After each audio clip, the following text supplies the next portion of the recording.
Okay, so good morning. We're up to Siman Shin Zayin Seif Chof Beis. Says the Mechaber, Kol Shvus D'Rabbanon, any Shvus D'Rabbanon Mutzah Ben Hashmoshes Tzorech Mitzvah. You're allowed Ben Hashmoshes on Shabbos for a purpose of a mitzvah. Kagoin Lo Melen Yehudi Lahadlik Lener Ben Hashmoshes. So to tell a non-Jewish person to light a light in the house during Ben Hashmoshes, that would be allowed. Oyim Hoya Torah V'Hutzruch La'aseh Ben Hashmoshes. Or if a person wasn't able to be mafresh his trumas and maestros and to do that Ben Hashmoshes, that's allowed. Says the Ramah, Kol Dovah also Lo Melen Yehudi La'asos B'Shabbos. This is the important rule.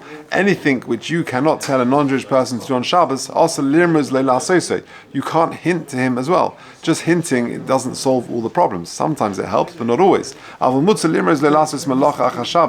You're allowed to hint to him after Shabbos to say, to hint in that way, so that the hinting is not done on Shabbos per se.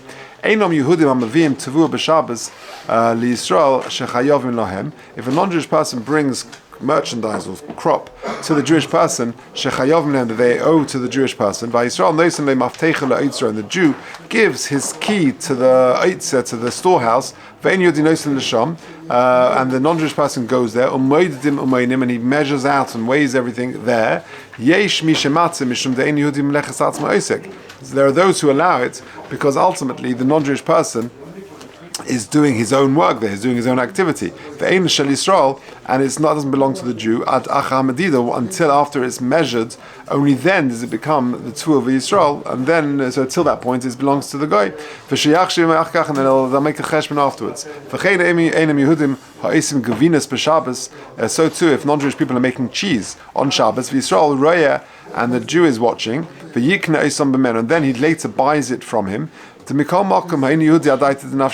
also okay because the non-Jewish person is doing it for his own benefit. Even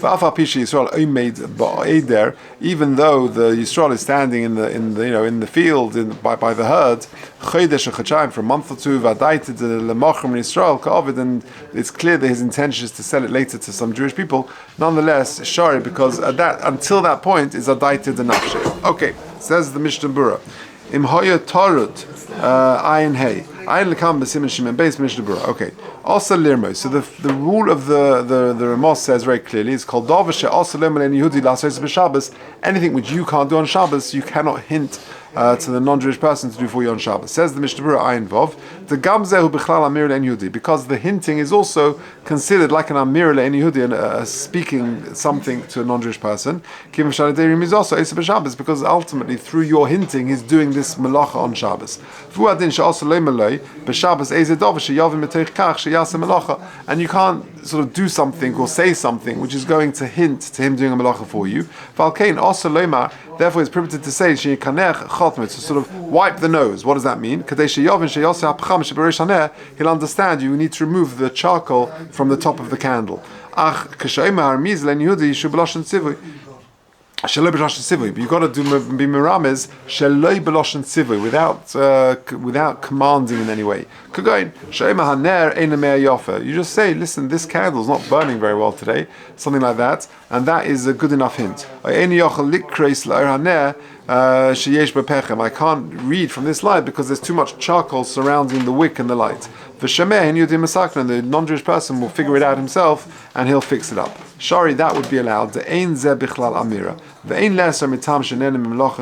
not worried about the benefit because this is not really a proper hana, because it's considered additional benefit and not direct benefit, because he could have read beforehand, it just wasn't so effective. Now the non-Jewish person clears away the pechem, the charcoal, so then that would be okay. I'll come back to that point in a minute, because it's lahaloch, it actually makes a massive nafkamina in what you can and can't tell a non-Jewish person to do on Shabbos. We'll come back to that in a sec. Let's just finish off the Mishnah Berurah on the Sif. Ayin Zayin, but meleches atzmai, aval im hatvur shel Yisrael. That's because the tvur belongs to the Yehudi, but if the tvur belongs to Yisrael, also you're not allowed to tell the non-Jewish person to remove it away. And so too with any other muksa item. And the shvus to shvus is only allowed either for tzarech mitzvah or k'tzas chayli. V'chanal b'siif hey. Magen Avram v'taz lekam b'simin shinches, siif cotton zayin v'chaylik hazeh, v'das alirabah k'magen Avram, I'm from Megodim Masha Kosav Oidazeh, of Masha Kosavna b'simin reish ha'entes, siif dalet b'hagov mishabra. Okay. Ad acha hamadidah v'yachshev. In other words, he's measuring and weighing his own produce, and then he gives it to the Jewish person. So therefore, till then, it belongs to the non-Jewish person. Is doing it adaita denafshi. Rot solema. Koidem hamadidah v'cheshim. Before the measuring and the calculation, einam shelai. They do not belong to the Jewish person, and therefore it's not really his, and therefore it's adaita denafshi of the goy. Einu Yehudi shevi chafetzav b'Shabbos b'Beis Yisrael. If the non-Jewish person brings his items on Shabbos to their Jewish home, afiru him asurim b'tiltil, even if these are muktzah items, ve'avim b'shvil Yisrael, and he brings them for the Jew, kiven shehem biyad ein Yehudi, since they're in the hands of the non-Jewish person, rashai loyma lo lefanois le'ezim makom sheyirzeh, you're allowed to tell him to please just leave them in such and such a place. Ayin tes roya v'yikneh. So even though this is talking about the non-Jewish person making cheese, and the Jewish person is watching him do it,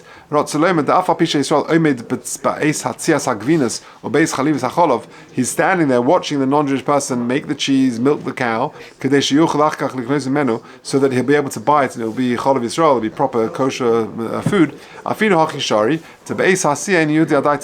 Because ultimately at the time of making it, the non-Jewish person is doing it for himself. And even though he tends to sell it to the Jewish person, still it's allowed. Pay, Sif cotton pay.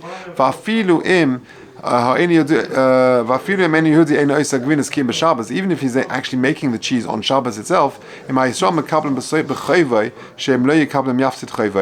the Jewish person receives it, it's sort of to pay off a debt, and otherwise he won't receive it, Shari, he'll otherwise lose his money. In that case, that would be allowed to accept that merchandise. To base Asiya Dain Shaloi, because at the end of the day, at the time of making it, it is his. Now, let's just for a couple of minutes, make a point about a very important nukud the Mishnah Berurah says. The Mishnah Berurah says that you could be meramis to the non-Jewish person to remove some of the pechem, the charcoal, around the wick to make it glow, illuminate better. And why? Because the Mishnah Berurah says it's an indirect benefit, it's an additional benefit. Now that emerges a very important yesod in Hilchas Amir La'akum, which has a lot of nafkaminas lahalocha.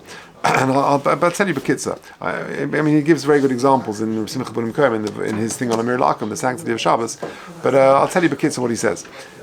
You're not allowed to tell a non-Jewish person to do direct benefits. So say, for example, my lights are off in my home, it's pitch black, it's dark. I can't tell him to be meramis to him to turn on the lights. Why? Because I can't get direct hana from his malacha that he did. But I can be meramis to get additional benefit or indirect benefit. L'moshel, let's say, for example, the lights are on in my bedroom and I can't sleep.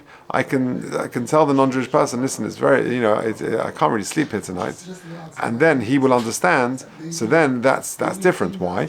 Because the benefit there is considered indirect, i.e., he's removing the light, and then memela I'm getting benefit. Masha'enkein, if he's turning on the light, that's considered a direct benefit.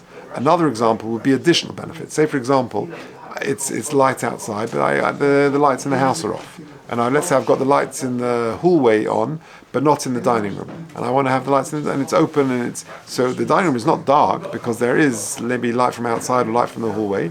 So to be meramis, to hint to a non-Jewish person to turn the lights on, it would be nice to have the lights in the hall are on, or to be something like that.